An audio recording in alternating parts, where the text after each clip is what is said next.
Bien, ahí estamos en vivo a través de la plataforma de Mentor de Vidas. Quiero darte la bienvenida a todos los que se están conectando a esta hora de la mañana en Chile, ¿cierto? En Chile, así que son justo 10 de la mañana. Si ustedes están viendo la transmisión, sean todos bienvenidos.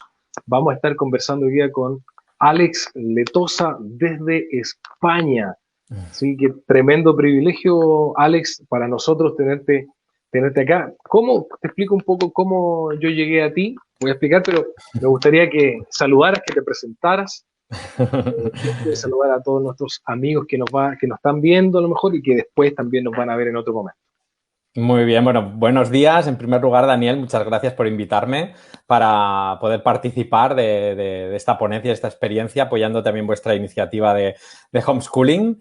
Y bueno, pues dar un saludo a todas las personas que estáis en Chile ahora acabando de despertar y ya entrando en la mañana, y a las personas que desde España nos ven ya bien entrada la tarde en la calor de este julio caluroso y allí julio fresco, ¿verdad, Daniel? Un Muy, saludo a todo el mundo. más que fresco, yo diría helado, heladísimo. Claro, sí, estamos en época, de hecho, de invierno ya parece, ¿no? Sí, ya invierno, porque ha llovido mucho estos días, hoy día ya dejó de llover, pero está muy frío. Así que, bien, yo estoy aquí, como te comentaba, con mi calefactor, con un café, así batallando con el frío, pero bien, bien, me encantaría, yo amo el calor, me gusta mucho, así que me encantaría estar allá en España por estos días. Te lo cambiaba por el frío. Yo soy al revés. Yo prefiero el ¿En frío. serio? Sí. Estamos al revés en este momento. Bueno, Alex, como te decía, para nosotros, privilegio de poder contar contigo. ¿Cómo llegué a ti? Sí. Yo estaba viendo en YouTube, tú sabes que en YouTube hay mucho contenido, hay muchas cosas que tú puedes aprender. Y yo soy papá de 3 hijos. Entonces, estaba viendo, como todos estamos educando desde casa, cómo poder optimizar, seguir aprendiendo, si hay algunos tips. Y me encontré con un video de Alex Letosa ahí que me sirvió muchísimo, lo encontré genial, de verdad, muy buen contenido. Y ahí me comuniqué contigo inmediatamente. Inmediatamente conversamos y ya pasamos, digamos, a la propuesta de hoy día de poder conversar en un live, de que tú, con toda tu experiencia, ¿cierto? Y lo que estás desarrollando también, la parte psicológica, pero enfocada en lo educativo, también nos enseñaras un poquito, nos dieras algunos tips, y para eso estamos acá. Así que bienvenido, bienvenido a ti, Alex, gracias por tu tiempo, y adentrémonos a lo que vinimos, ¿te Muy parece? bien. Perfecto. ¿De qué vamos a conversar hoy día, Alex? Bueno, pues la idea es comentar, pues, sobre todo yo lo que os voy a dar desde la perspectiva de la psicología, lo que la psicología como ciencia ya nos ha demostrado que funciona en la educación, y sobre todo para las personas que se van a adentrar y que os adentráis pues en la educación desde casa, 100% la educación desde casa. Porque, como decía, pues ya la psicología como ciencia ya ha estudiado y ya nos ha ofrecido diferentes aspectos que funcionan. Por eso más adelante pasaremos a comentar lo que es el decálogo. Pero sí que, bueno, comparto contigo el ser familia numerosa. Yo también soy padre de 3 hijos. Y bueno, a partir de todos mis descubrimientos de psicología, a partir de la investigación, tanto como profesor de universidad, siendo profesor de la Universidad de Barcelona y siendo profesor de la Universitat Oberta de Cataluña, pero todos los descubrimientos donde más los he podido llevar a cabo, pues ha sido después como profesional de la educación y sobre todo como padre, ¿no? Descubriendo con mis 3 hijos todo aquello que la psicología decía que funcionaba o no. Entonces yo creo que por aquí podremos ir descubriendo muchas cosas, que supongo que es la idea, ¿verdad, Daniel? Exacto, sí, esa es la idea. Te iba a preguntar, Alex, ¿cómo es que primero, cómo llegaste a la psicología? ¿Cuál fue el motor? Digamos, siempre uno cuando es más chico dice, bueno, quiero ser esto, quiero ser lo otro, y de repente en la vida hay cosas que cambian un poco y te motivan a hacer otras cosas. ¿Fue así en tu caso o siempre quisiste llegar a la psicología, ayudar a la gente? ¿Cómo fue el camino que recorriste? Yo a partir de los 16, 17 años ya tenía claro que quería estudiar psicología. Ya vi que, bueno, aquello que con esa edad pues ya empiezas a participar de ser entrenador de equipos deportivos, de participar en actividades extraescolares, del mes de julio, ir de acampada con niños y niñas y ya ahí ya veía que yo disfrutaba con eso, que para mí eso no era un trabajo. Entonces ya pensé que enfocarme hacia la psicología clínica y la psicología de la educación, ya veía que era con lo que yo podía disfrutar, ayudando a las personas y luego que no me iba a suponer un esfuerzo ir a trabajar cada día. Veía que eso era lo que realmente me llenaba. Sí que tenía muchas dudas, porque aquello que piensas con esa edad, podré entrar a la universidad, podré estudiar la carrera que yo quiero y luego podré trabajar de esto que a mí me gusta. Siempre ha estado lleno de incertidumbres. Pero digamos que sí, desde bien pequeño, 16, 17 años, cuando empecé a tener contacto con lo que era el mundo educativo de una manera no formal, ya empecé a descubrir que era lo que sería mi futuro. Ah, perfecto. Eso yo lo encuentro una maravilla porque hoy día tenemos tanta incertidumbre con respecto al futuro de las personas, de los niños sobre todo, que no saben qué estudiar y muchos nos encontramos con que estudia algo, luego se cambia, luego cambió, que no le gustó y como que cuesta encontrar un poco en lo que me voy a dedicar en el futuro. Entonces, de verdad que me parece interesante que tú lo hayas tenido, digamos, resuelto desde temprano. Así que bien, bien, bien por ello. Alex, cuéntame un poco, eres padre de tres hijos, siempre, bueno, ¿cómo estás educando a tus niños hoy día? Sí, pues vamos, digamos que la educación la tenemos muy pactada, pues evidentemente muy acordada con mi mujer, con mi pareja, que ella es también maestra de profesión y ya desde que llevamos 23 años juntos y desde que nos conocimos los dos compartíamos esa pasión por la educación y teníamos muy claro que en el momento en el que tuviéramos hijos, pues cómo los íbamos a educar lo teníamos muy claro, desde una educación respetuosa, una educación activa y sobre todo respetando los procesos de desarrollo de cada uno de ellos, respetando el momento en el que están y cubriendo lo que necesitan. Y a partir de la experiencia del día a día, pues nos ha permitido poder aplicar lo que decía antes, ¿no? Lo que la psicología de la educación ya nos ha demostrado que funciona, poderlo aplicar de manera clara y directa. Que luego ya me explayaré con ello. Perfecto. Sí, vamos nomás. Hoy día vamos a hablar, bueno, el título del live decía 10 aspectos clave para el éxito educativo en casa. Hoy día, por obligación, yo creo que la mayoría estamos educando en casa. Y hoy día el tema del homeschool se hace como mucho más cercano, mucho más casi obligatorio hoy día. Sí. No como homeschooling como lo conocemos, sino que educando de la casa y el rol que hoy día en el cual tenemos que transformarnos los papás para poder educar, porque el profesor no está. Entonces antes yo veía, yo mismo nos sacábamos, digamos, el pillo, decimos acá, con que no, el niño aprende en el colegio y en las reuniones de apoderados siempre peleábamos para que el profe no mandara tantas tareas a la casa porque se supone que está estudiando en clase, en el colegio. Pero hoy día no tenemos ninguna excusa y es responsabilidad nuestra poder optimizar los tiempos, gestionar sus emociones de acuerdo a las edades que tienen. Y para eso necesitamos capacitarnos, aprender, porque hoy día los profesores somos los papás. Y ahí cambia rotundamente el panorama, este cuadro. Entonces, ¿cómo podemos enfrentarlo, Alex? ¿Qué tienes para enseñarnos hoy día? Sí, pues yo veo que sí que es cierto que durante los últimos años se ha pasado a delegar mucho el aspecto educativo en referencia a los hijos hacia los centros educativos, sobre todo aquí en España y en Chile lo desconozco un poquito más, ¿eh? Pero sí que es cierto que las familias nos hemos preocupado más de trabajar, de cubrir esa parte laboral, de que los hijos pues estén en casa quizá con esas necesidades económicas satisfechas, pero la parte más educativa, no solo a lo que hace referencia a contenidos, sino también a la parte de valores morales, de crecimiento personal, de autoestima y autoconcepto, parece que ha quedado muy delegado a los centros educativos. ¿Qué ha pasado ahora también con toda esta situación del coronavirus y el confinamiento que hemos tenido que vivir durante muchas familias, muchos padres y madres han visto desamparados, se han sentido desorientados. Es decir, bueno, ahora y todo esto que se estaba haciendo en la escuela me está desbordando, me está superando.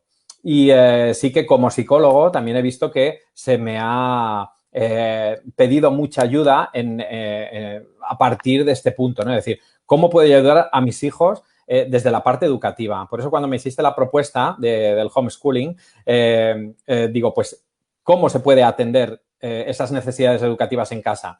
Y a partir de estos 10 puntos que yo he podido ver como en los últimos 20 años que llevo ya, este es el 21, que llevo ya trabajando como psicólogo y psicólogo de la educación, que he podido descubrir, no solo como padre, sino que año tras año he podido ir descubriendo que funcionan. El decálogo, pues lo pude compilar en un libro, que es el título de la conferencia, ¿no? Caminar quieto, decálogo para el éxito educativo, y que son aquellos 10 puntos que son sencillos y claros y que a veces cuando los explicamos parece que son de sentido común, pero el día a día hace que se nos escapen. Y cosas muy concretas, como muy bien decías tú, Daniel, el hecho de gestionar las emociones con nuestros hijos y de acompañarlos a gestionar las emociones, parece que se nos ha olvidado. Y que es algo más de, bueno, tapamos las emociones en casa y en la escuela que lo gestionen. En la escuela ya les enseñarán gestión emocional. Cuando a quien corresponde es a padres y madres hacer ese trabajo y desde la escuela que nos acompañen. No al revés, no que lo hagan en la escuela y en casa pues acompañamos. Exacto. Sí, hoy día se ve muchísimo eso. Acá en Chile es igual, es igual. Siempre tratamos de echar la culpa, ¿cierto? Sacarnos nuestra responsabilidad culpando al resto. Y el tema es que con los niños siempre en toda área veo que hay como ese desazón de que no importa, ya va a aprender, ya va a cambiar, ya me voy a ocupar. Y siempre vamos dejando de lado y eso construye algunas creencias y murallas en las cabecitas de ellos Sí. que van a repercutir en el futuro. ¿Cómo podemos hacerlo? ¿Cuáles son estas 10 factores de cambio para el éxito educativo en casa? Muy bien, pues vamos para allá, vamos a entrar en materia, vamos directamente. Si acaso luego nos podemos detener en cada uno de ellos, pero sí Vale. que los voy a enumerar para que los tengamos claros, ¿eh? En primer lugar, tenemos la gestión del tiempo. El tiempo es clave. ¿Cómo gestionamos el tiempo cuando estamos con nuestros hijos? Sobre todo si vamos a trabajar con homeschooling, vamos a tener que organizar bien y planificar bien ese tiempo. En segundo lugar, el segundo punto del decálogo pues sería la existencia o la presencia de aceptación positiva incondicional, que es el amor incondicional que tenemos a nuestros hijos. Ellos deben sentir que existe un amor y que no hay condiciones para ello. Por el hecho de ser nuestros hijos, los vamos a aceptar en sus puntos fuertes, vamos a aceptar sus puntos débiles y les vamos a acompañar en la mejora. Pero ese amor incondicional debe existir. En tercer lugar, sería detectar cuál es el estilo educativo que estamos utilizando. Ya lo veremos que hay 4, el autoritario, con autoridad, indulgente y negligente, y es importante que podamos descubrir cuál es nuestro estilo educativo. El cuarto sería si ofrecemos una educación amorosa, digamos, si utilizamos estrategias como de comunicación no violenta, que también es clave que la comunicación pueda ser en una educación y en un entorno amoroso. El quinto punto sería cuál es el estilo que utilizamos para resolver los conflictos. ¿Qué estilo de resolución de conflictos aplicamos?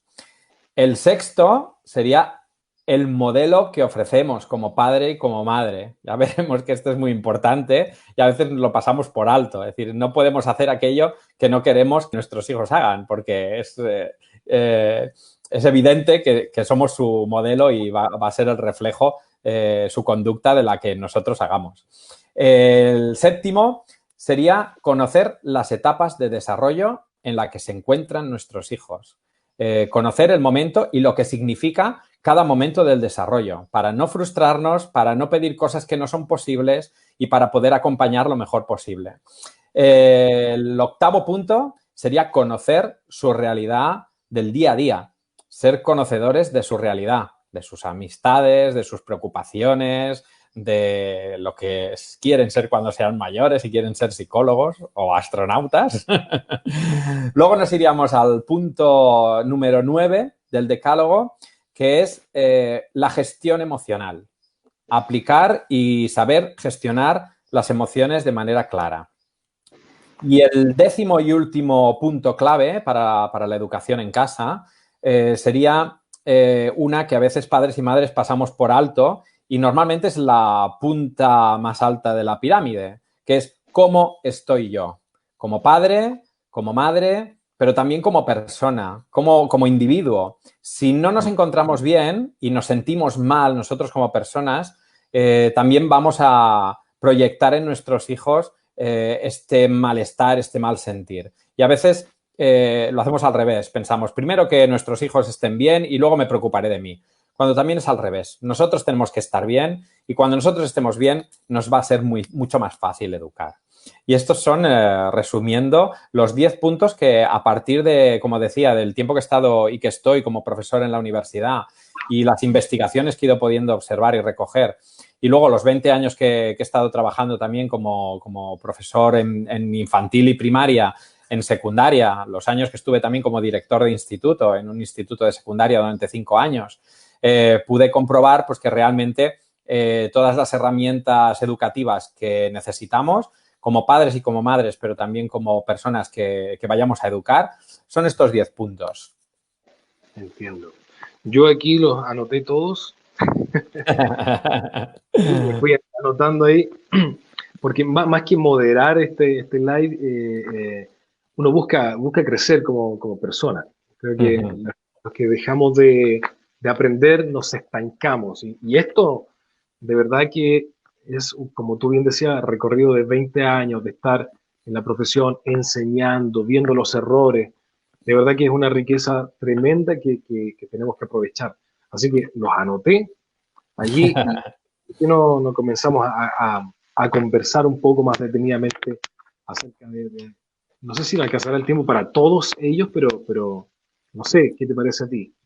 Bien, sí, podemos ir desglosándolos si quieres para dar herramientas más claras, ¿no? Es decir, cuando yo estoy en casa y voy a educar a mis hijos, ¿qué es lo que tengo que tener en cuenta? Que pensamos sobre todo que cuando vamos a estar en casa educando, vamos a, no a sustituir, pero sí de alguna manera vamos a complementar el trabajo que hacen muchos profesionales y que como padres y como madres pues tendremos que sustituir, ¿no? Cuando hablábamos, por ejemplo, del primer punto, que hablábamos de la gestión del tiempo, ahora, por ejemplo, con el confinamiento pues hemos visto muchas personas que han tenido que teletrabajar y a la vez acompañar a sus hijos en su aprendizaje. Y hemos visto que eso no es una gestión del tiempo de calidad. A veces no ha quedado más remedio. Pero si vamos a educar en casa, vamos a tener que dedicar al 100% nuestras capacidades a hacer ese proceso de acompañar, de poder estar acompañando y de que toda nuestra atención pueda estar dedicada en ese acompañamiento con nuestros hijos y con nuestras hijas.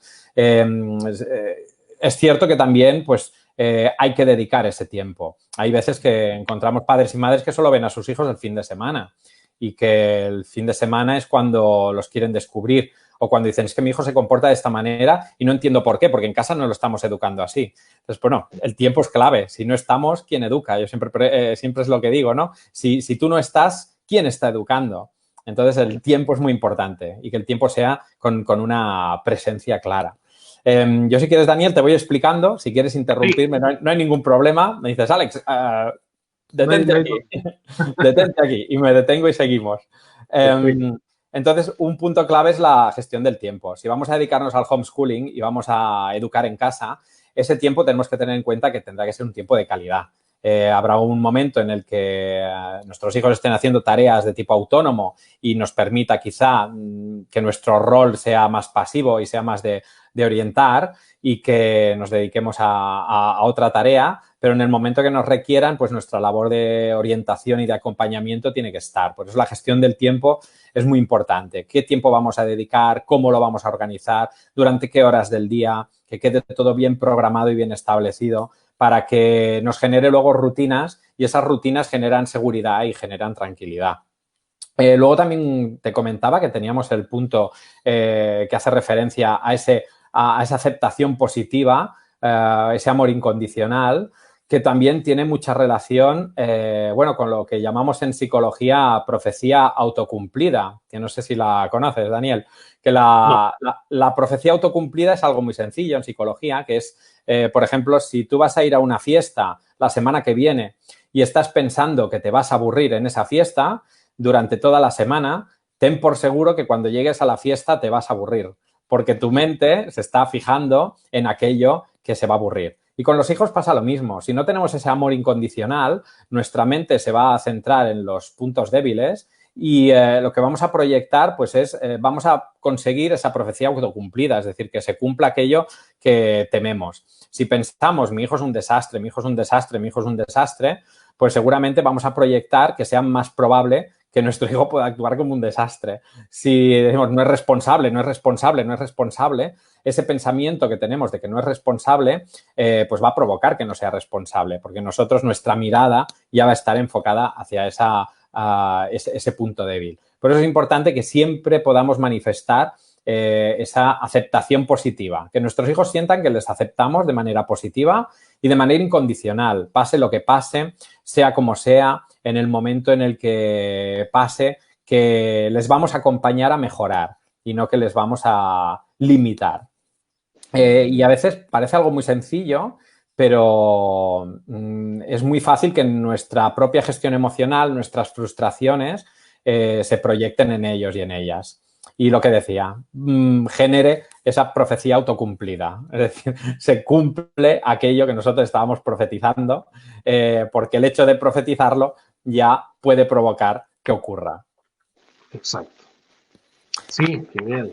Genial. Hay muchas personas que van diciendo, bueno, las palabras tienen mucho poder, mucho eco en la mente de las personas y muchas veces por simples palabras, repetidamente, en nuestra formación tenemos luego las limitantes a futuro, ya sea en cualquier área, en cualquier área. Eso es importante que los papás, mamás, tutores, lo que sea que estén a cargo de la educación de los niños, tengamos un lenguaje que genere, no que limite, un lenguaje que abra las posibilidades, no fijarse solamente en lo que es las limitaciones, los problemas, sino que generen posibilidades.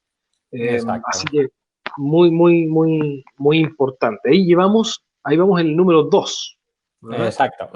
Vamos a avanzar, que nos dé tiempo a hacer todos. El tercero, fíjate que es ¿cuál es mi estilo educativo? Parece que educar a nuestros hijos es una cuestión de cómo nos educaron a nosotros y no nos planteamos en cuál es la mejor manera de educar. En las redes sociales pues también estoy en diversos grupos de educación y a menudo pues aparece el típico comentario de pues a mí mi madre siempre me daba un cachete y no pasaba nada, ¿no? Y no he salido tan mal, ¿no? Sí, es cierto que no, puede ser que no haya salido tan mal, pero no es la manera más adecuada para educar.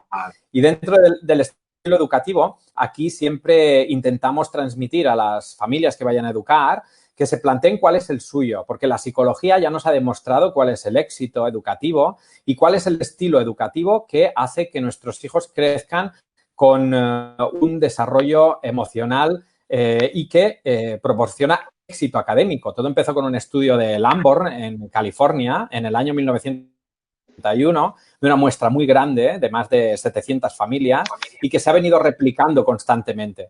Y todas las réplicas y todos los estudios han ido en el mismo sentido. Entonces, yo siempre pregunto a familias, reflexiona sobre cuál es tu estilo educativo en función de dos aspectos. De el control que ofrecemos y el apoyo. El control hace referencia a la importancia que damos a las normas, cómo definimos las normas y cómo definimos qué consecuencias pueden pasar si la norma se incumple y qué consecuencia también positiva puede pasar cuando la norma se cumple. Tenemos que ofrecer control, normas claras, incluso acordadas con nuestros hijos en función de la edad, claro, pero que nos podamos sentar, ¿qué te parece esta norma? Si no la cumples, ¿qué podemos pactar? Si la cumples, ¿qué premios podemos tener? ¿No? Y luego tenemos el apoyo. Tenemos que dar el apoyo, ofrecer el apoyo a nuestros hijos necesario para que sientan que les vamos a guiar, les vamos a orientar, les vamos a entender y que vamos a estar allí. Entonces, fíjate que si somos unos padres o madres que solo ofrecemos control, solo nos centramos en las normas y no ofrecemos apoyo, es cuando aparece el estilo educativo autoritario, que es un estilo centrado en el cumplimiento de las normas y de las consecuencias de esas normas. La psicología nos ha demostrado que puede existir éxito académico, pero el desarrollo emocional queda dificultado y podemos tener hijos e hijas con problemas de relaciones sociales y con dificultades en las habilidades sociales. Y esto sería, pues, ese estilo educativo autoritario. Si ofrecemos apoyo y control de una manera adecuada, tenemos el estilo educativo que le llamamos el estilo educativo con autoridad, que es el que nos ha demostrado el éxito. El éxito tanto académico como éxito en el desarrollo de la gestión emocional y también éxito en la gestión y en la aparición de habilidades sociales, que sería ofrecer unas normas claras, un control claro del cumplimiento de esas normas y luego también un apoyo suficiente y necesario. Luego tenemos el estilo educativo en el que no ofrecemos control y ofrecemos mucho apoyo, que tampoco es bueno, que es el estilo educativo indulgente, que es decir, no me centro en las normas y te doy todo el apoyo del mundo. Y este es uno de los más predominantes. Así como hace 20, 25 años predominaba el estilo autoritario, ahora parece que el indulgente aparece mucho más, que es satisfacer y proveer a los hijos de sus necesidades económicas, afectivas, que no queremos que sufran, no queremos que lo pasen mal, pero no establecemos los límites ni el control. Es decir, no tienen obligaciones, no tienen tareas en casa, si incumplen una norma no pasa nada. Y esto sería ese estilo educativo indulgente, que da problemas en el futuro. Pues son hijos e hijas con problemas en el éxito académico y también problemas en la gestión emocional y en las habilidades sociales. Y finalmente, el que no existe ninguna de las dos cosas.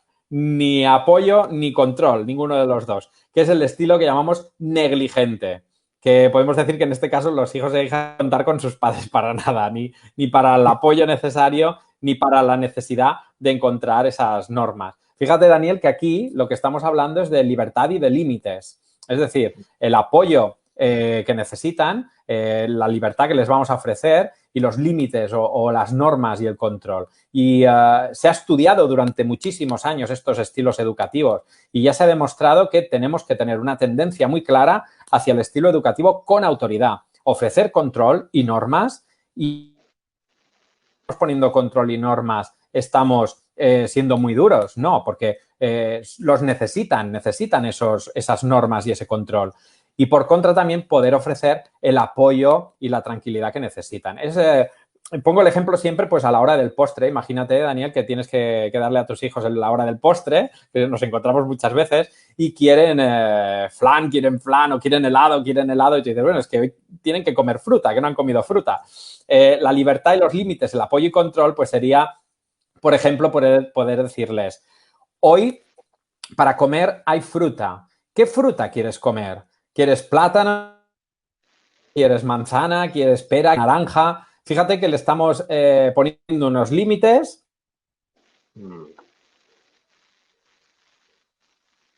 Pero puedes elegir le estamos ofreciendo una norma clara de postre y fruta, pero también libertad y apoyo. Bueno, dentro de estos límites puedes elegir lo que tú quieras. Bueno, es un ejemplo un poco tonto, pero para que se pueda ilustrar un poquito. El estilo autoritario sería, hoy comes manzana y comes fruto y no quiero saber nada más y no quiero ni hablarlo, comes manzana y ya está. El estilo indulgente sería, come lo que quieras de postre, abre la nevera, coge lo que quieras y si no quieres nada no pasa nada. Y el estilo negligente, pues sería, que el niño está solo en la cocina y no sabe ni si tiene que comer postre o no tiene que comer postre. No sé si el ejemplo puede servir un poquito para entender los 4 estilos. Por supuesto que sí, claro que sí. Y, y sobre todo, como padres y como madres, tenemos que reflexionar sobre cuál es nuestro estilo educativo. ¿Cómo estoy yo educando? Ahora mismo, pues a todas las personas que nos puedan estar escuchando y que nos puedan estar viendo, pues les diría cerrar los ojos y pensar y reflexionar cuál es vuestro estilo educativo. ¿Estáis dando importancia a las normas? ¿Las habláis con vuestros hijos, las normas? ¿Habláis de lo que pasa si se incumplen? Y también ofrecéis apoyo suficiente, estáis apoyándoles lo suficiente en esas normas, y esa reflexión nos llevará a ver si somos autoritarios, negligentes, indulgentes, o si estamos haciendo lo que toca, que es con autoridad. Exacto. Qué interesante. Sí, ¿no? El ejemplo de las manzanas se puede ahí extrapolar a cualquier situación hoy día. Y como tú bien decías, el estilo indulgente yo creo que es el que predomina sin lugar a dudas hoy día. No hay control. Yo creo que la vida, la rutina, el exceso de actividades que tenemos como papás nos hacen llevar un poco a irnos hacia a ese estilo educativo en casa. Sí, Así que sí, de verdad. exacto. O a No veces mucho que agregar. diferentes situaciones, ¿no? Claro, sí, por O, por supuesto. ejemplo, también cuando vas a un restaurante y vas a comer a un restaurante y ves niños, por ejemplo, correteando por todas las mesas, pasando por debajo de la mesa de los demás y que padres y madres no ponen límite, ¿no? Es decir, que hay veces que sí que es verdad que los niños tienen que moverse, pero hay momentos y momentos, ¿no? Y hay que... Y observas, ¿no? Si están poniendo control o no están poniendo control, que también debe existir. Y Sí. bueno, ligado con el estilo... Dime, Daniel.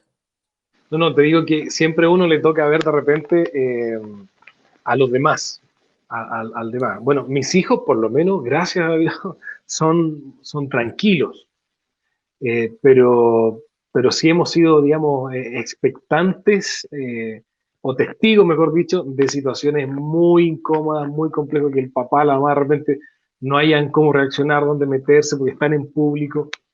Y claro, y eso habla de nuestro estilo educativo en casa, justamente, justamente. Así que a tomar mucha atención. También Exacto. mencionar un poquito, entre paréntesis, a toda la gente que nos está mirando, que pueda de repente hacer sus preguntas también. Vamos a tratar de contestarlas todas, si no, después por interno igual o por correo podemos hacer algo ahí, sin lugar a dudas, pero para que puedan participar también. Alex, sigamos. Está súper interesante el tema, de verdad. Yo creo que nos está ayudando a todos acá. El siguiente punto, Daniel, comentaba que era si ofrecemos una educación amorosa, que son a partir de estrategias de comunicación no violenta. Como nosotros nos comuniquemos en casa, no solamente nosotros con nuestros hijos en el momento de educar, sino también entre nosotros. Es el ambiente que existe en casa en referencia a la comunicación no violenta. Comunicarnos con un estilo de comunicación agresivo en el que las emociones nos dominan. Veremos que es un entorno en el que solo respondemos y respondemos en función de las emociones que nos están dominando. Y fíjate que para aplicar esa comunicación no violenta es muy importante seguir, bueno, unos 4 pasos muy sencillos, que son los 4 pasos que conocemos de la comunicación no violenta. Que el primer paso, pues, es tener la información de lo que está ocurriendo, informarnos de todo. El segundo paso sería detectar las emociones, qué emociones estamos sintiendo. El tercer paso sería expresar y detectar las necesidades, tanto mías como de la otra persona.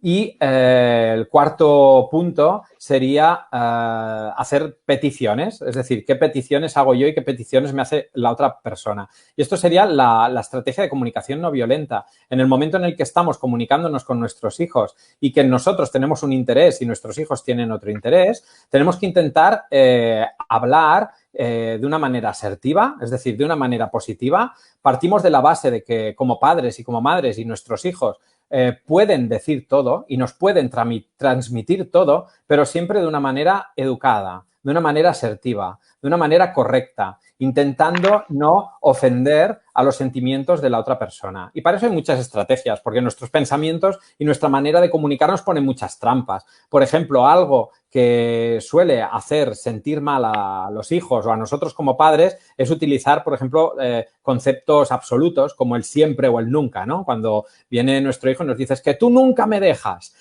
O nosotros le decimos, es que tú siempre te portas mal. Son pequeñas trampas que van contra la comunicación no violenta. Y esta parte de comunicación también es importante poderla gestionar desde esta perspectiva. Cuando vemos, por ejemplo, que entre nuestros hijos también puede haber algún conflicto o que estamos en una situación educativa en la que es necesario hacer una gestión, siempre debemos seguir estos 4 pasos. Primero, informarnos. Segundo, ver qué emociones se nos han despertado. Tercero, recoger las necesidades, qué necesito yo y qué necesitas tú. Y cuarto, las peticiones.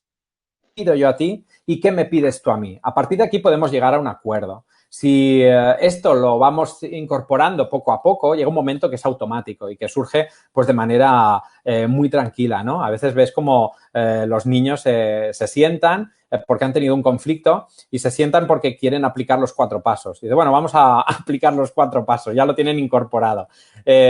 Cuando no lo tienes incorporado cuesta un poquito más, pero es cuestión de paciencia y es un aprendizaje, que es aprender a comunicarse de manera no violenta y de manera positiva. Muy interesante porque, mira, hay un alto más que nada comentar que nosotros como padres, cuando estamos recibiendo esta información que es tan importante, y yo creo que todos como papás nos sentimos como identificados en más de un aspecto de lo que tú has mencionado, ¿cómo es que nosotros podemos instalar estos hábitos? Yo creo que esa es la parte difícil, instalar el hábito.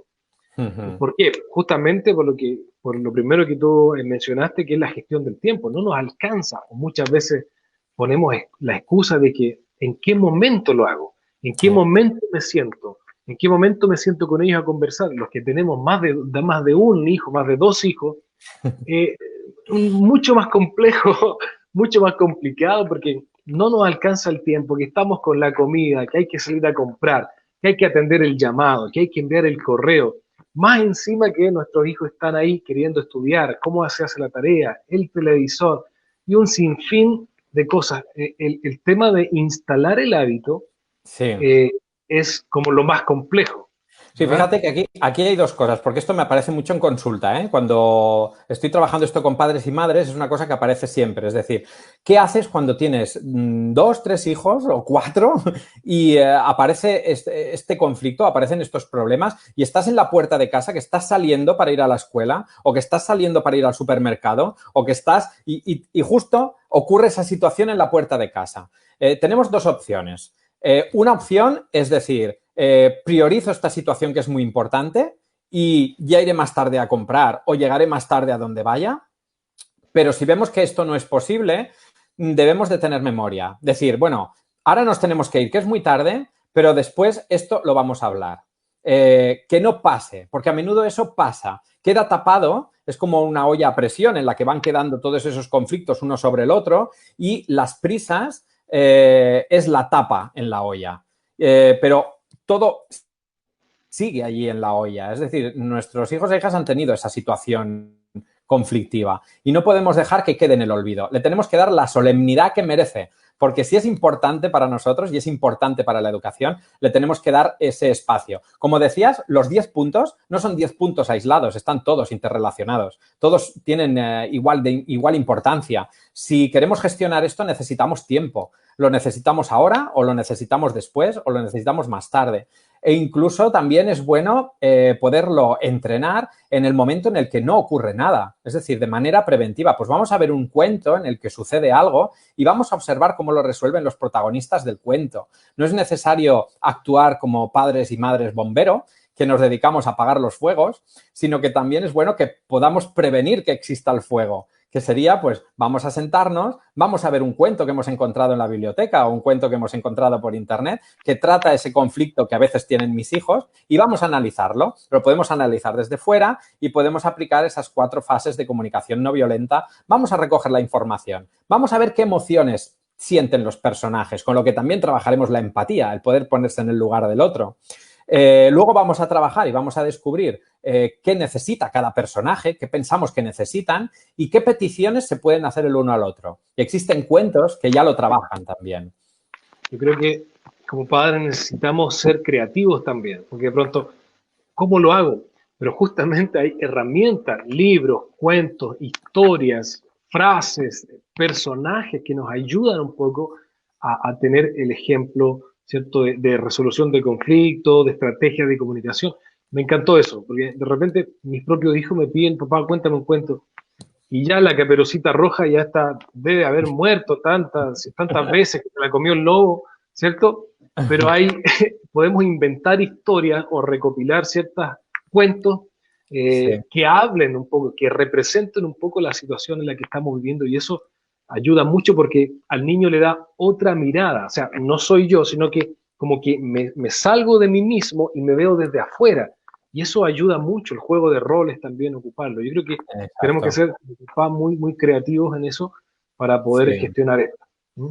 Yo, por ejemplo, tuve una experiencia como padre que, bueno, a mis hijos les gustó mucho que cuando íbamos a dormir les leyera pues la Odisea de Homero y cogíamos una versión adaptada de la Odisea y, bueno, trabajar las emociones que aparecían ahí, cómo se sentía Telémaco cuando su padre Ulises tenía que irse y tenía que empezar su viaje y dejarles allí con su madre, qué sentía Telémaco en ese momento, cómo estaba al ver a su padre que se iba. No era yo ni eran ellos, pero en cambio podíamos trabajar las emociones que podían sentir ellos y se trasladaban.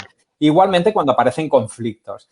Y es una herramienta muy poderosa. Aparte que es un momento, también es un momento especial, es un momento tranquilo, es un momento deseado y estamos trabajando el conflicto en un momento positivo. Que a menudo, pues si trabajamos el conflicto en un momento negativo, en el que, como decía, trabajábamos como bomberos apagando un fuego, simplemente estamos apagando un fuego. Y es más importante intentar prevenir que no haya un incendio. Así es la manera en la que todo será recogido de una manera más positiva. Y por eso siempre es bueno invitar a las familias a prevenir, a sentarse tranquilamente para poder descubrir esos cuentos y que valores morales y valores de cómo afrontar las situaciones queden instauradas. Y que esos 4 pasos nuestros hijos también aprendan a aplicarlos. La información, las emociones, las necesidades y las peticiones. Quede instaurado también en ellos y también lo pueden reflejar. Hay veces que incluso pues, en la gestión emocional, como adultos que somos y como personas, ya puedes ser psicólogo, puedes ser educador, puedes ser doctor en psicología o en psiquiatría, que algún momento tus emociones te pueden dominar. Y es curioso como tus hijos mismos te pueden decir, papá, no estás actuando bien ahora. La información es que has dicho una cosa que igual no debías decir. ¿Cómo te estás sintiendo, papá? Y te quedas con una sensación un poco extraña, ¿no? De roles cambiados. Pero es que llega un momento en el que lo pueden aprender y lo pueden dominar muy bien. Y bueno, relacionado con eso, Daniel, sería el 5.º punto, que es cómo resolver los conflictos. Que este también es muy claro, este punto también es muy concreto. Fíjate que también existen 4 únicas maneras de resolver un conflicto. Y en función del estilo que escojamos para resolver el conflicto, veremos también si la psicología nos está acompañando en que la educación sea lo más positiva posible o no. Aquí tenemos los 4 únicos estilos que hay, son el cooperativo, el competitivo, el de ceder y el de evitar. No existen más. Y aquí también me gusta reflejarlo, que en el libro de Caminar Quieto también lo reflejo con este ejemplo. Es un ejemplo de que imagínate, pues Daniel, que tú y yo tenemos mucha hambre y los dos vamos a la cocina a la vez y vemos que hay un bocadillo sobre la mesa de la cocina. Tenemos un conflicto. Los dos tenemos mucha hambre, solo hay un bocadillo y, bueno, tenemos que resolverlo.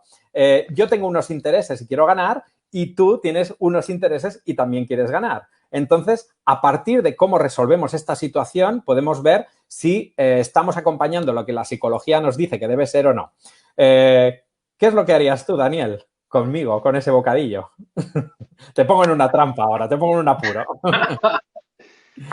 Bueno, partirlo por la mitad es como lo más sensato, ¿verdad? Que uno se imagina al tiro.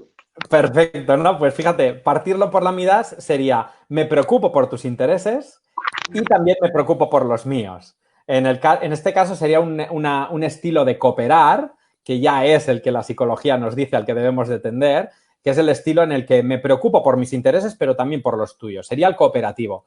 Fíjate, por ejemplo, que no en todas las casas ni en todos los hogares predomina ese éxito cooperativo. Si ves, por ejemplo, que hablamos que somos tú y yo, que somos adultos, que quizá hemos estudiado un poco sobre el tema y nos interesamos y vemos que nos preocupamos por el interés del otro, pero estoy seguro de que en muchas casas, si ocurre eso entre dos hermanos, muchas veces uno de los hermanos dirá, pues voy corriendo, cojo el bocadillo y me lo llevo y me lo como yo. Ese estilo de resolver conflictos es el estilo competitivo, en el que yo quiero ganar y que yo gane implica que tú pierdas, por descarte. En el ejemplo del bocadillo, pues sería, yo veo que yo soy más rápido que tú, Daniel, yo soy más rápido que tú, me voy corriendo, cojo el bocadillo, me lo llevo y me lo como. Y es un estilo competitivo. Otro estilo sería el de cesión, que sería, pues, sé que tienes mucha hambre, Daniel, y dejo que tú te comas el bocadillo. Yo cedo para que tú puedas conseguir tu objetivo y yo no consigo el mío. Y luego tendríamos el de evitar, que yo veo que voy a la cocina contigo y digo, uy, ahora tengo que enfrentarme a esta situación en la que Daniel quiere el bocadillo y yo también, la evito. Me voy, no me preocupo de mi interés y tampoco me preocupo por el tuyo, porque me voy y no sé si tú vas a ir a coger el bocadillo o no. Simplemente me voy y desaparezco, evito. Fíjate que evitar, ceder y competir implica que alguien pierda, implica que alguien no consiga sus intereses. Entonces, no es bueno que exista como predominio de resolución de conflictos la cesión, la evitación y la competición. No es bueno que existan en un entorno familiar. Y a veces lo analizo, es decir, cuando yo tengo visitas que me hacen consultas educativas y hacen un cuestionario, que es un cuestionario que se llama Educatul, es un cuestionario a través del cual contestan estos 10 apartados del decálogo y observamos que hay casas en que predomina el estilo competitivo, pero incluso en la pareja, es decir, yo gano más dinero que tú en mi trabajo, yo soy jefe y tú solo eres responsable de área. Existe esa competición en toda la familia, cuando tenemos que tender a que la familia tenga un estilo de resolver los conflictos de manera cooperativa. Pero fíjate que me decías que tu lógica era pues partir el bocadillo, que es una manera de cooperar. Es una manera de cooperar que se llama compromiso, pero todavía existe otra manera cooperativa superior, que sería la que decimos, solo hay... Es una pregunta trampa, Daniel, no te preocupes, porque tú no sabes lo que yo voy a decir ahora. Sí. Si nos hemos partido el bocadillo, tú pierdes una parte porque tú querías el bocadillo entero y yo pierdo también una parte porque yo quería el bocadillo entero. Cooperar realmente sería decir, Daniel, solo hay un bocadillo. ¿Qué te parece si entre tú y yo hacemos otro y nos comemos un bocadillo entero los dos? Venga, yo cojo el pan, tú buscas el embutido o buscas el queso, lo cortamos y entre los dos hacemos otro bocadillo. De manera que los dos conseguimos todo nuestro objetivo. Pues fíjate que la psicología ya nos ha demostrado que las personas más felices y que proporcionan felicidad a los demás son las personas que tienen un estilo de resolución de conflictos cooperativo, que se preocupan por sus intereses y por el de los demás, tanto en el entorno laboral, en el entorno familiar, en el entorno educativo. En cualquier entorno tienen esa tendencia y son esas personas que todo el mundo quiere estar con ellas porque se preocupan de sus objetivos, pero también son personas que no se sienten mal porque también se preocupan de sus propios objetivos. Si yo soy una persona que siempre cedo, al final me siento mal conmigo mismo y de hecho en consulta vienen muchas personas que se sienten mal, no saben por qué y cuando lo analizamos es porque ceden constantemente, ceden en casa, ceden con la pareja, ceden en el trabajo, porque los demás consigan sus objetivos o por evitar y alejarse del conflicto. Y ese estilo de resolución de conflictos es importante que sea el cooperativo y que exista en casa, ese estilo cooperativo. Genial, genial. Muy, muy bueno. Hay algunas preguntas que están haciendo acá en los Sí, comentarios, pero obviamente hay una pregunta referente a la gestión de emociones que viene un poco más adelante, así que le pido un poquito de paciencia ahí a los que están preguntando por eso y los que necesiten que repitamos el primer punto. Vamos a hacer un pequeñito resumen una vez que hayamos concluido los 10 aspectos, ¿ya? Así que quédense, de igual forma esto va a quedar en la página del Colegio Mentor de Vidas, va a quedar ahí el video para que lo puedan consultar cuando quieran, cuando gusten, ¿ya? Pero vamos a hacer un pequeño resumen más abajo. Así que continuemos, mientras el Perfecto, tiempo pues nos permita.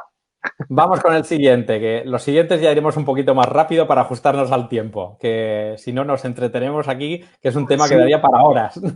El punto número 6, que es el modelo que ofrecemos como padres, el modelo que estamos ofreciendo a nuestros hijos.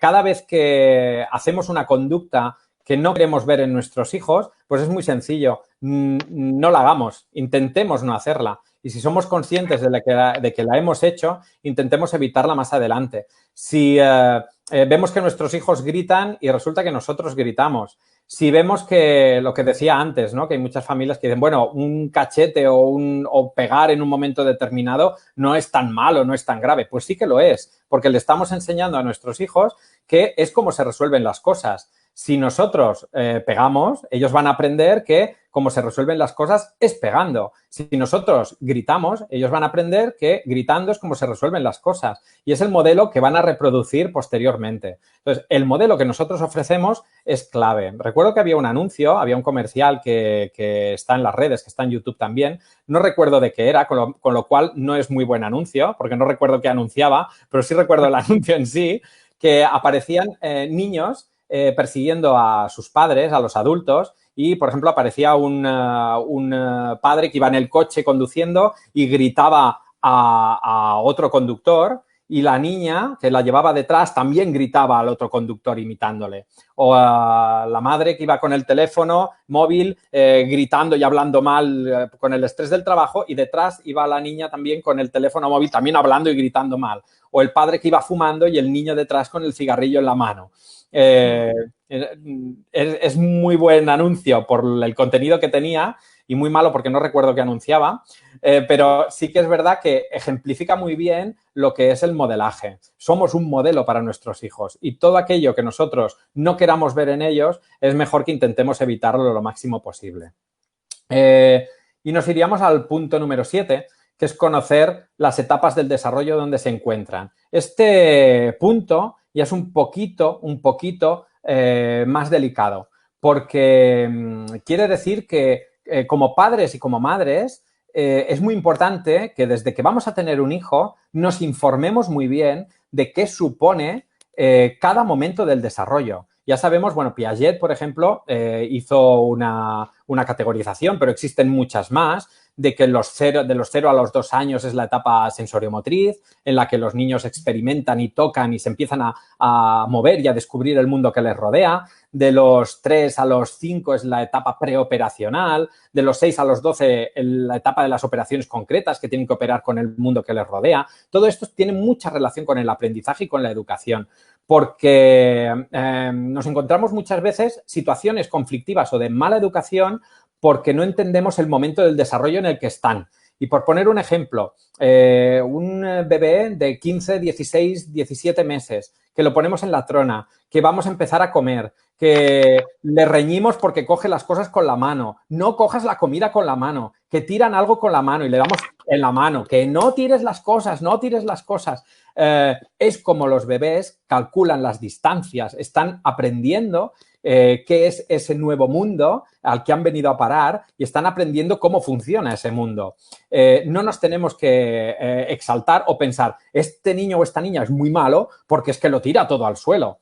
Es normal que lo tire al suelo porque es la manera en la que, por ejemplo, calculan las distancias. O es normal que cojan la comida con las manos porque descubren las texturas, es un acto reflejo. Entonces, va muy bien, por ejemplo, si entendemos que esto es así y que ese momento del desarrollo es así, pues mientras come, vamos a darle alguna textura para que pueda tocar o algún alimento para que pueda tocarlo, para que lo toque, mientras está comiendo otras cosas que no queremos que quizá toque o no toque. Entonces, conocer el momento del desarrollo es una parte difícil porque requiere formación, requiere leer libros, ahora existen muchas formaciones online también para entender el momento del desarrollo. Pero también ocurre con otros momentos del desarrollo. Cuando nuestros hijos o nuestras hijas llegan a la adolescencia. No sé, Daniel, qué edades concretas tienen tus 3 hijos o ¿qué edades tienen tus hijos, Daniel? Tiene 11, 8 y 5 años. Bueno, pues ya el de 11 se está allí acercando. Los míos tienen 13, 9 y 24, no, 22 meses ahora mismo. Pues fíjate que, por ejemplo, otro aspecto importante es que cuando llegamos a la adolescencia, la característica adolescente es la impulsividad. Entonces sabemos que el cerebro adolescente se caracteriza por la impulsividad y tenemos que entenderlo, tenemos que acompañarlo, no vivir la adolescencia como un problema, porque, por ejemplo, en nuestra sociedad siempre se habla de la adolescencia como una etapa conflictiva cuando no tiene por qué serlo. Y hay muchos estudios, por ejemplo, de la antropóloga Margaret Mead o de Ruth Benedict, que a mediados del siglo pasado estudiaron la adolescencia en otras sociedades y en otras sociedades, sobre todo tribales, la adolescencia no es un problema porque la transición entre la edad, entre la infancia y la edad adulta es muy gradual y se entiende muy bien la necesidad de un adolescente, la necesidad de hablar, la necesidad de la transición entre la heteronomía y la autonomía, la necesidad de relacionarse con los demás y entender que la impulsividad, por ejemplo, es una característica normal. Si entendemos las etapas del desarrollo en las que están nuestros hijos e hijas y les acompañamos en base a ello, no nos frustraremos y no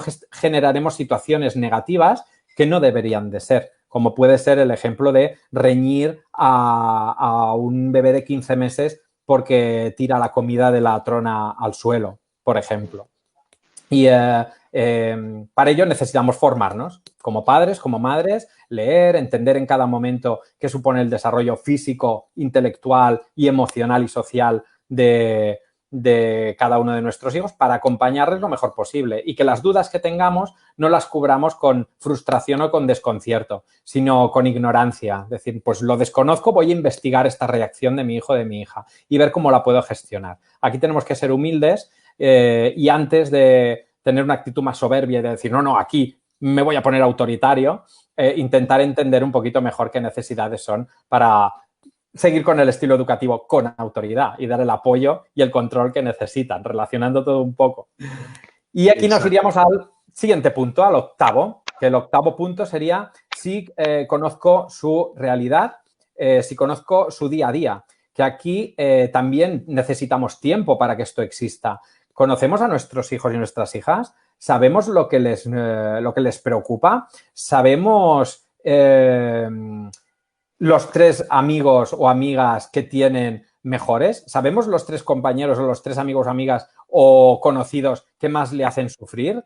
Es muy importante que tengamos esa confianza para conocer su realidad, para que sepamos sus sufrimientos y también sus alegrías, conocer su día a día. Y para ello, pues necesitamos tiempo, necesitamos tener un amor condicional, necesitamos que nos comuniquemos no violentamente con ellos y con ellas. Bueno, necesitamos el decálogo en sí en general. Pero también este punto tiene que ser a la inversa, que esto es lo que también nos cuesta mucho a padres y madres. Y aquí tengo que reñir muchas veces a padres y madres, porque también tenemos que decirles nosotros a ellos nuestros sufrimientos, nuestras alegrías, el conflicto que hemos tenido en el trabajo que nos ha hecho sentir mal. Ellos también deben conocer quiénes somos nosotros. Y pues tengo un compañero de trabajo que se llama tal, que siempre me apoya y me hace sentir muy bien, pero tengo a otro compañero que se llama tal, que siempre está enfadado y siempre me está recriminando y me hace sentir muy triste. Esto tiene que ser bidireccional, conocer su realidad, pero también que si yo, por ejemplo, al hijo o hija de alguno de vosotros o de vosotras le pregunto, ¿me sabrías decir los 3 mejores amigos del papá o del papá? Y que me lo supiera contestar. O que me pueda decir simplemente, ¿qué hace papá cada día en el trabajo? ¿O qué hace mamá? ¿Quiénes son sus 3 mejores amigas? ¿O qué personas le hace sufrir? ¿O qué libro está leyendo ahora tu papá? Esa comunicación y esa realidad tiene que ser bidireccional. Que nosotros les conozcamos a ellos y ellas, pero ellas y ellos también nos tienen que conocer a nosotros. Iríamos al noveno punto, que sería, sí conocemos la gestión emocional, gestionar las emociones. Esto es quizá lo más complicado porque, como decía antes, si nosotros tenemos dificultades en gestionar las emociones, nuestros hijos también tendrán dificultades. Una parte importante es la presencia de la comunicación no violenta, aquellos 4 puntos que decíamos, saber recoger la información, las emociones, las necesidades y las peticiones, pero también para la gestión emocional es necesario hablar de las emociones, porque hay muchísimas, muchísimas casas y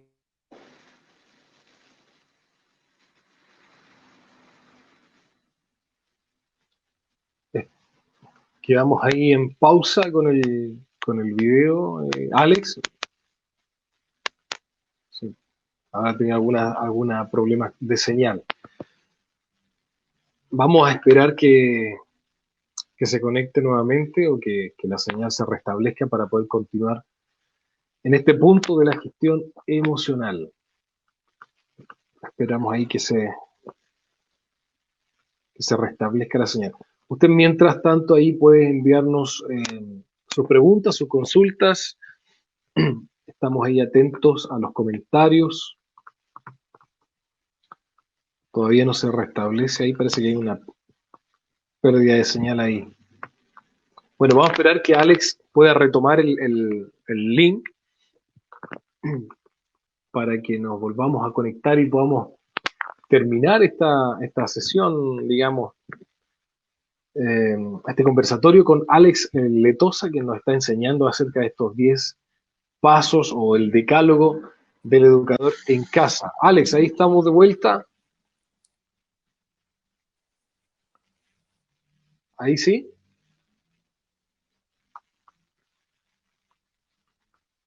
Parece que no todavía. O sea, ahí logro escucharte algo, pero muy, muy cortado.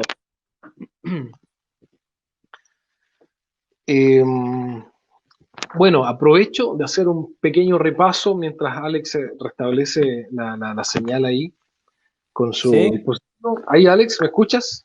ya estamos aquí otra vez, ¿vale? Parece que ha habido un problema de conexión. Vale, ya estamos aquí de nuevo. Perfecto. Bueno, Vale, después entonces, sigamos entonces con la gestión emocional, que estábamos ahí. exacto. Tan Pues apasionante. quería comentar una actividad que como decía, para que la gestión emocional exista, tenemos que hablar de emociones. Si no hablamos de emociones, es muy difícil que pueda existir gestión emocional. Y bueno, yo siempre invito a las familias a que puedan hacer una actividad que es muy divertida, que le gusta mucho a los niños y a las niñas, tengan la edad que tengan, no es problema, y que se puede hacer, por ejemplo, pues antes de cenar o durante el desayuno, un momento en el que de manera agradable estemos todos los miembros de la familia juntos, que es la rueda de las emociones, que es una actividad pues, que consiste en que cada persona debe decir una emoción positiva que ha vivido durante el día, si lo hacemos, por ejemplo, a la hora de cenar, y una emoción negativa que ha vivido durante todo el día.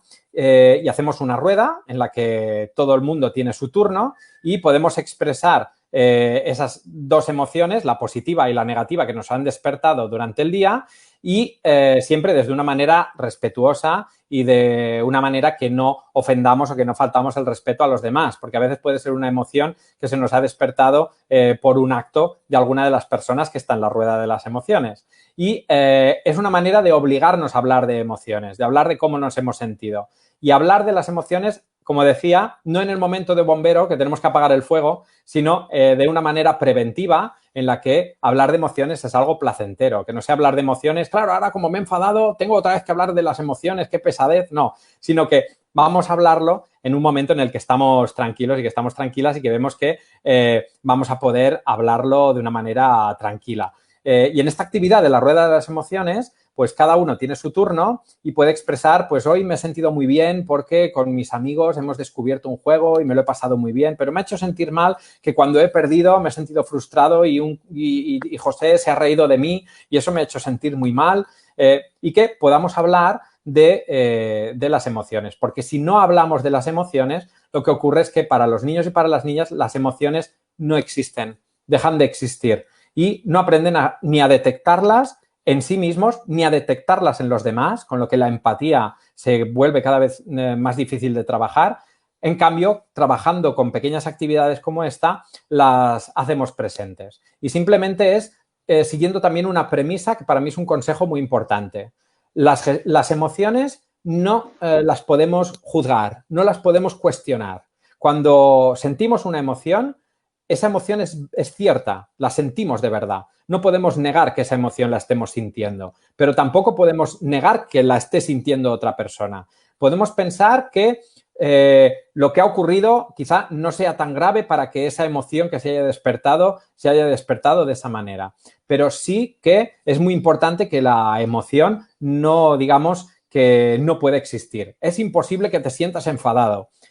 Aquí, pues, no ayuda a acompañar en la educación de la gestión emocional. Porque, como decíamos, pues la gestión emocional implica educación emocional. Y para educar en las emociones tenemos que hablar de ellas y gestionarlas. A veces va bien hacer la rueda de las emociones con unas cartas de las emociones en la que podemos poner las cartas sobre la mesa, de alegría, tristeza, ira, enojo, felicidad, y que podamos elegir las diferentes cartas a medida que podemos hacer el juego mucho más complejo. Pero siempre va bien aprender a gestionar las emociones desde la tranquilidad y desde la prevención, más que desde el enfoque de bombero, de que se ha creado aquí ya una situación emocional muy fuerte. Y también pensando que cuando un niño, una niña o nosotros mismos sentimos una emoción, la emoción nos puede llevar a reaccionar, que es lo que haría nuestro cerebro más reptiliano, nuestro cerebro primitivo. Sentimos una emoción y reaccionamos, es decir, la emoción nos domina, y lo que tenemos que aprender gestionando las emociones es que sentimos la emoción, la gestionamos y no reaccionamos, sino que respondemos. Y es muy importante la diferencia entre responder y reaccionar. Para poder enseñar también a nuestros hijos cuándo reaccionan y cuándo responden, y educarlos en que es bueno que no reaccionen, sino que puedan responder. Y, Y eso requiere de tiempo. Sí, antes de ir al número sí, 10 que está sí, excelente, responder un poquito, no sé si podemos responder la pregunta de sí, Daniela Pérez, sí, que es un poco relacionado con esto, por eso la menciono de inmediato. sí. Ella dice, ¿qué hacer con niños frustrados y cómo sacarlos de ahí? Tiene que ver un poco con lo que estás compartiéndonos en este minuto, pero ¿hay algo más que podamos decirle ahí a Daniela? Sí, sí, bueno, esto es una situación que vivimos muy claramente en cualquier momento educativo. Cuando existe frustración con los niños es porque están viviendo situaciones de fracaso, es decir, están viviendo situaciones en las que el éxito no está presente. Por eso, en situaciones educativas, Daniela, tenemos que intentar ir desde lo más sencillo hasta lo más complicado. Entonces, para sacar a los niños de la frustración, es muy importante rodearles de situaciones de éxito, buscar situaciones de éxito, por sencillas que sean, pero bajar la complejidad de la situación, sea una situación emocional, sea una situación de hábitos o de dinámicas familiares, pero rodearles de situaciones en las que vayan a vivir el éxito, que les reforcemos mucho positivamente, decir, lo estás consiguiendo, lo puedes hacer, y poquito a poco ir aumentando en la complejidad para que vayan a vivir situaciones más complejas. Pero para sacarles de la frustración tenemos que rodearles de situaciones de éxito, que vivan el éxito cuantas más veces mejor. Y las situaciones de fracaso son las que le generará esa frustración. Por ejemplo, si un niño se frustra leyendo porque lee despacio o lee más despacio que los compañeros, tenemos que llevarle a situaciones de éxito, a proponerle pues leer un texto muy breve con nosotros y contar las palabras por minuto que está leyendo, y cada día veremos cómo puede ir mejorando esas palabras por minuto y poniendo el objetivo en lo que puede conseguir. Si vemos que lee 15 palabras por minuto, pues al día siguiente vamos a ver si leemos más de 10 palabras por minuto. Has leído 16, genial. Una fiesta, lo has conseguido. Vamos a motivarle a partir de ahí. Y para sacarles de la frustración, Daniela, mi consejo es muchas situaciones de éxito, cuantas más mejor, y mucho refuerzo positivo. Centrarnos en la mejora y no centrarnos en el error o en el equívoco o en el mal resultado. Exactamente. Genial. Entonces, bueno, hay gente que está ahí comentando también, dándole gracias por el tema. Y el 10, vamos con el 10. Vamos con el 10, que es el Vamos con... que pongo el número 10 porque es el que siempre padres y madres y educadores es el que siempre olvidamos. Y a menudo, pues en consulta aparece muchas veces, que es el hecho de que nuestros hijos no podrán estar lo mejor posible si nosotros como adultos no estamos lo mejor posible. Fijaros que aquí es el cómo estoy yo. Yo tengo que estar bien. Cuando yo os pregunto a todas las personas que estáis aquí, vemos a Carla Villar.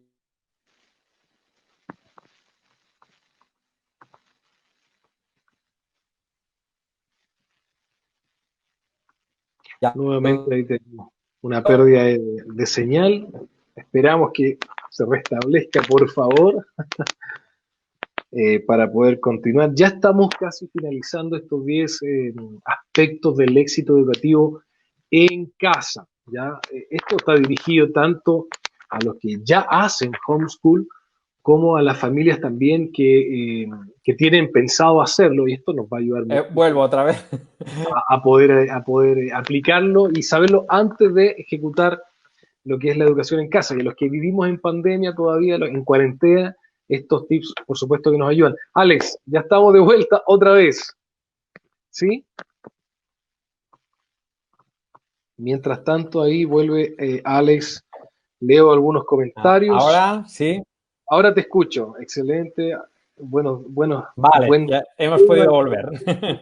Sí, hemos podido volver. Bueno, de ahí vamos a estar leyendo los comentarios, aprovechar a Alex que está de vuelta acá. Entonces, estamos en el número 10, ¿verdad? Sí, que como decía, era el cómo estoy yo, ¿no? Era preocuparnos que si no estamos bien como adultos, va a ser muy difícil que podamos educar bien. Y aquí, cuando hablamos de caminar quieto, que es esta idea de que podemos caminar y de que podemos avanzar en la vida, pero también detenernos para disfrutar del momento que estamos viviendo, aquí entra también cómo como adulto tenemos que estar bien para poder educar lo mejor posible. Aquí siempre, pues invito a padres y madres y a educadores a que reflexionéis sobre todos los ámbitos de vuestra vida, cómo están, cómo está vuestra familia actual, cómo está vuestra familia de origen, cómo está vuestra situación laboral, pero también vuestra relación de pareja, vuestras amistades, vuestros hobbies, vuestras aficiones, vuestro espacio propio. ¿Tenéis vuestro espacio propio? Es decir, que tenemos que también hacer un planteamiento de vida para podernos cuidar como padres, como madres, como adultos, para estar lo más felices posibles. Yo digo, padres y madres felices, niños y niñas felices.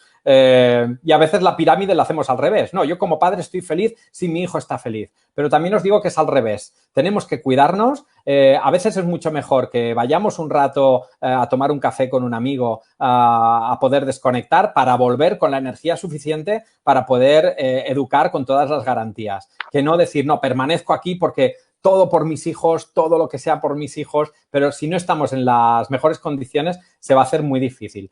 Aquí, dentro de lo que es la actividad de caminar quieto, dentro del decálogo educativo, la posibilidad de con la herramienta Educatool que decía que te puedes autoevaluar y puedes evaluar tu manera de educar, en este punto cada persona puede puntuar de 1 a 10 cómo están todos esos ámbitos de su vida para analizarlo. El hogar, el espacio físico donde vivimos, las relaciones de pareja, la sexualidad, el trabajo, la situación económica, valorar todos esos puntos porque también nos ayuda a ver en nuestra vida qué puntos de quiebre tenemos o qué preocupaciones tenemos que nos podamos centrar en ellas, que podamos ver cómo también podemos mejorar esos puntos para sentirnos mejor, que va a llevar que nuestros hijos y nuestras hijas pues también se sientan mejor porque vamos a tener más fuerza y más garantías de cumplir estos 10 puntos, en este caso los 9 anteriores, con más tranquilidad y con más garantías. Tenemos que tener mucha fuerza y estar muy bien para poder educar, porque el esfuerzo de educar es muy, muy, muy grande. Y hay que hacerlo desde el amor, desde el respeto, pero también desde la fuerza y desde el sentirse que como adulto y como individuo estamos bien. Exacto, exactamente. Preocuparse de uno también. Alex, de verdad, muchas gracias. Un pequeño resumen, simplemente, ahí se nos fue otra vez. Un pequeño resumen para los amigos que están acá y los que se perdieron un poquito la primera parte. Estamos hablando acerca de los 10 aspectos de éxito en lo educativo para las casas, ¿verdad? Y ahí quiero resumir un poco, hablamos de la gestión del tiempo, eh, que tiene que ver con un acompañamiento continuo al niño para organizarlo, para organizar sus tiempos, sus tareas, y compatibilizar también el tiempo que tenemos nosotros como padres, ¿verdad? Luego el número 2 era la presencia de la aceptación y un amor incondicional. Luego el tercero, detectar el estilo educativo. Y ahí mencionamos 4 estilos educativos, ¿cierto? El cuarto es estrategia de comunicación no violenta. Quinto, estilo de resolución de conflictos. Sexto, modelos como padres. Séptimo, conocer etapas del desarrollo que viven. Octavo, conocer la realidad del día a día. Noveno, gestión emocional. Y décimo, cómo estoy yo como padre e individuo. Alex, ¿algunas palabras finales para hoy día? ¿Algún consejo por ahí? Educar, nadie dijo que sería fácil. Pero también es verdad que cuando tenemos un hijo, hay veces que yo escucho esta sentencia que dice, pero es que no nace un hijo y no hay ningún manual para cómo funciona el hijo. Y yo digo, sí que hay muchos manuales, existen muchos manuales. Simplemente hay que tener la actitud abierta y humilde de querer aprender mucho porque la tarea de educar no es sencilla y requiere pues de un aprendizaje. Yo por eso, bueno, os invito a si alguien quiere consultar este decálogo a desarrollarlo, tanto tenéis el libro Caminar Quieto, que está disponible en Amazon y se puede adquirir en cualquier parte del mundo, o a evaluar el estilo educativo con la herramienta Educatool, que es la página educatool.com, que también cualquier persona puede autoevaluarse y recibir un informe de cómo están esos 10 puntos, ¿no? Con propuestas de mejora y con posibilidades de trabajo. Pero desde aquí animo a que educar puede ser algo muy agradable y muy placentero si lo conocemos bien y tenemos la información suficiente. Exacto. Alex, ahí está la página de Alex también, caminarquieto.com, ¿verdad? Exacto. Aquí también tendréis Caminarquieto.com mucha información sobre el decálogo.